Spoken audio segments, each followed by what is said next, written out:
नमस्कार, मैं बरखा त्रिवेदी सी न्यूज भारत में आप सभी का स्वागत करती हूं। वक्त हो चुका है न्यूज आर का।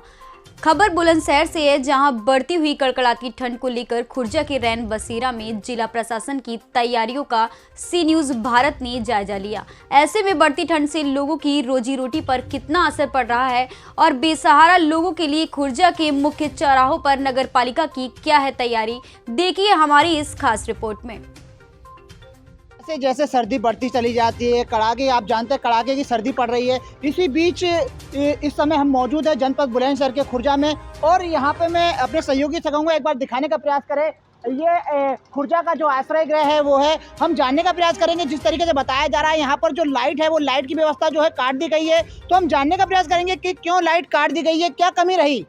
तो आप देख सकते हैं आश्रय गृह के हम अंदर आ चुके हैं, मेन गेट में घुस चुके हैं, और जो आश्रय गृह का जो मेन गेट है हम वो मेन जो है उसे दिखाने का प्रयास करें। और मैं आपको बता दूं यहाँ के जो प्रबंधक हैं वो रमाशंकर तिवारी जी हैं, हम उनसे भी जानने का प्रयास करेंगे कि क्या वजह रही जो यहाँ की जो लाइट है वो काट दी गई है। मैं अपने सहयोगी से कहूँगा एक बार दिखाने का प्रयास करें। यहाँ पर जो लाइट की व्यवस्था नहीं है, लाइट जो आपको दिख रही है वो जनरेटर द्वारा लाइट दी जा रही है।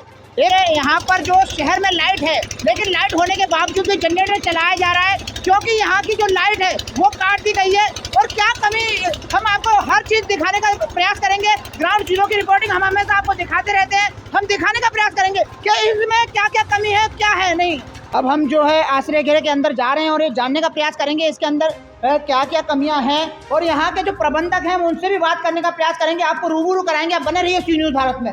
सकते हैं जिस तरीके से सी न्यूज़ भारत की जो टीम है लगातार ग्राउंड जीरो रिपोर्टिंग आपको दिखाती रहती है। इसी बीच जो रैन बसेरा जो है हमारे खुर्जे का, उसके जो प्रबंधक हैं तिवारी जी, तो हम इनसे जानने का प्रयास करेंगे जिस तरीके से यहाँ पर जो व्यवस्थाएं हैं, फर्स्ट फ्लोर है, सेकंड फ्लोर है, फिर हम यहाँ मौजूद हैं, जिस तरीके से जो व्यवस्था है किस तरीके से आप देखते हैं?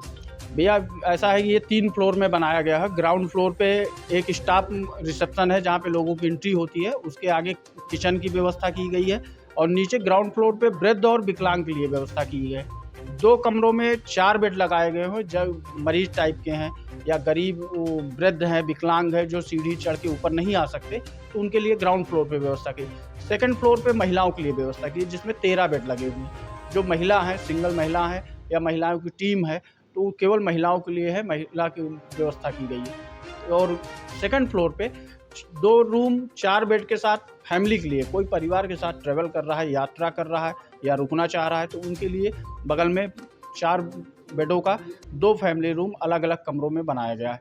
और ये आप जहाँ पे खड़े होकर बात कर रहे हैं, ये 13 बेडों का एक जेंट्स के लिए व्यवस्था है। जो मजदूर हैं, बेसहारा हैं, बेआश्रित हैं या यात्री हैं, उनके लिए यहाँ व्यवस्था की गई है। अगर ये व्यवस्था पूरी हो जाती है, अटैच लैट्रिन बाथरूम दिया गया है। ये यहाँ पे मान लीजिए अत्यधिक संख्या हो जाती है, ये 13 बेडों का संख्या है। अगर अत्यधिक संख्या हो जाती है ठंड में, वाकई में भी बाहर ठंड को देखते हुए लोग बाहर नहीं रुकना चाहते हैं, उनको हम मोबिलाइजेशन भी करते रहते हैं 10 से 12 के बीच में कि भैया खुले में न सो के यहाँ पे सोइए।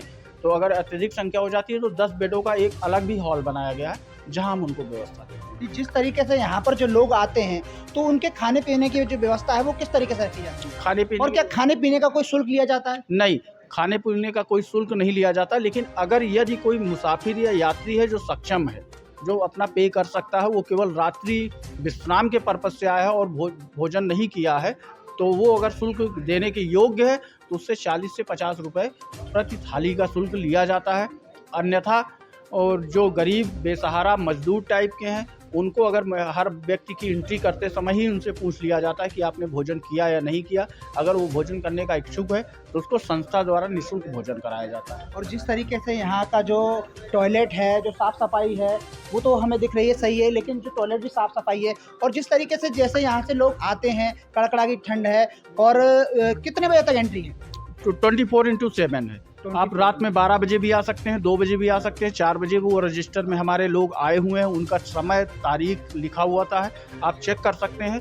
कोई सी भी समय आए। यहाँ पे 2 केयर टेकर हैं जो एक दिन में सुबह 8 से लेकर शाम 8। महिला के लिए अलग व्यवस्था की गई है कि अगर कोई महिला आती है तो महिला को महिला केयर टेकर ट्रीट करेगी, वहाँ पे जेंट्स के लिए अलाउ नहीं है।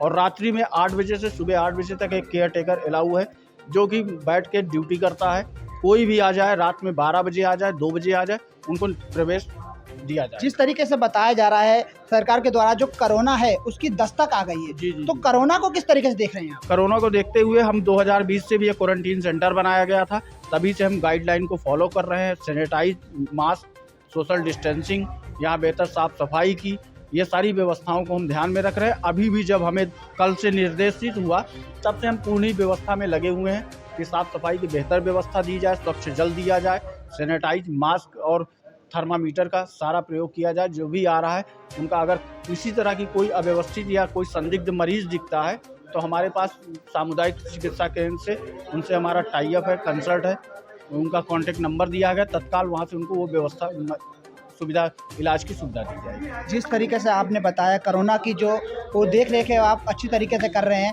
ये बताइए ये हमें लोगों के द्वारा पता लगा है कि जो यहाँ की जो बिजली है वो काट दी गई है, तो ऐसा क्या विषय, ऐसा क्या कारण है जो बिजली काट दी गई है? ऐसा है भैया कि 2018 से ये बिल्डिंग बन के CNDS ने बना के नगर पालिका को हैंड ओवर किया। बताया यहाँ की जो व्यवस्था है वो बिल्कुल बहुत बढ़िया है, साफ सफाई का आपने ध्यान रखा है, कोरोना गाइडलाइंस का ध्यान रखा है, तो ये बताइए कोई कैमरे की व्यवस्था है यहाँ पर? अगर कोई अनहोनी हो जाती है तो किस तरीके से पता लगेगा? अब ये तो प्रशासन को भी सोचना चाहिए, उन्होंने हमें संचालन के लिए दिया है, हमें कोई नया एक्सपेंडिचर खरीदने की अनुमति नहीं है। हम यहाँ का मेंटेनेंस, रख रखाव देख सकते हैं। प्रशासन को हमने कई बार सूचित भी किया लेकिन प्रशासन द्वारा संज्ञान नहीं लिया गया, तो जैसे तैसे हम मैनेज कर रहे हैं, चला रहे हैं। लेकिन प्रशासन के द्वारा हमने कई बार प्रशासन को ये चीज़ सूचना दे दी है कि यहाँ कैमरा अति आवश्यक है।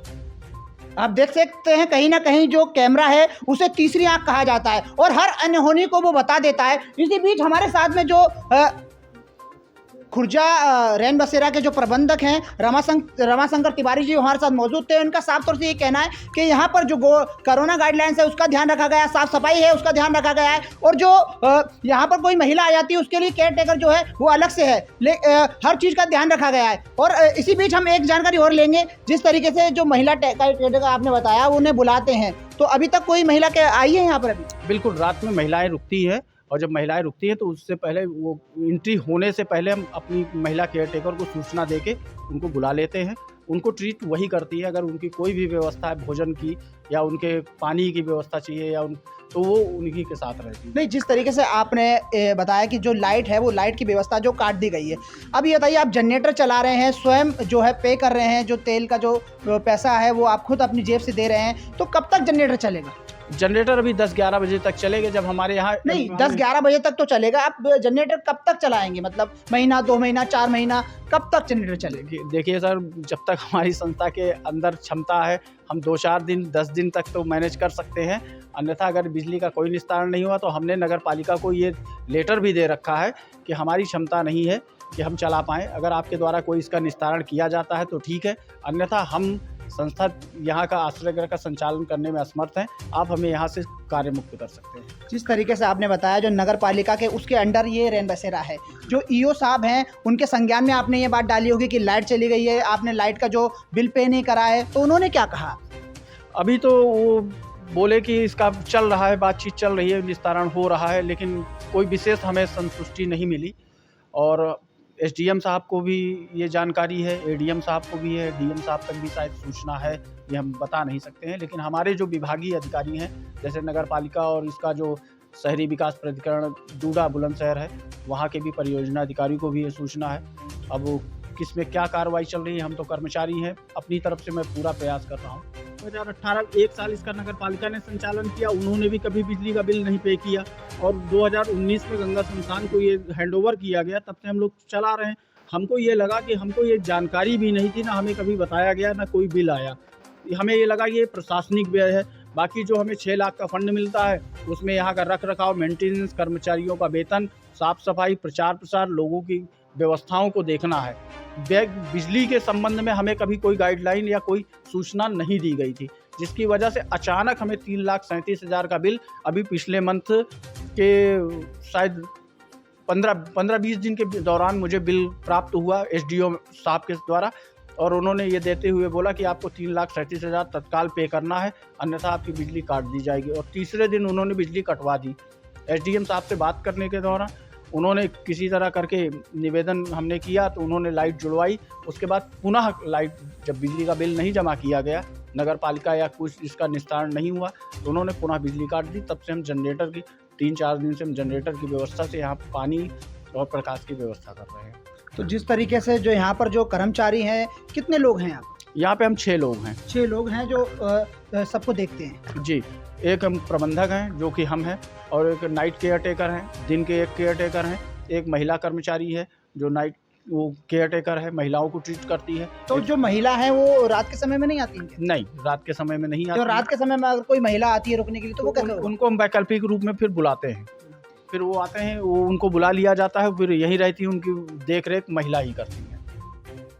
रैन बसेरा के जो प्रबंधक हैं तिवारी जी, वो हमारे साथ मौजूद थे। उन्होंने साफ तौर से ये कहा है कि जो ईओ साहब हैं उनसे कहा गया है, उनके संज्ञान में डाला गया है कि यहाँ की जो बिजली है वो काट दी गई है, उस बिजली की समस्या का समाधान करा जाए। और अब देखने वाली बात यह है कि शासन या प्रशासन की क्या कड़ी कार्रवाई इस पर नजर आती है। कैमरामैन राकेश के साथ उपदेश चौहान, सी न्यूज़ भारत, बुलंदशहर।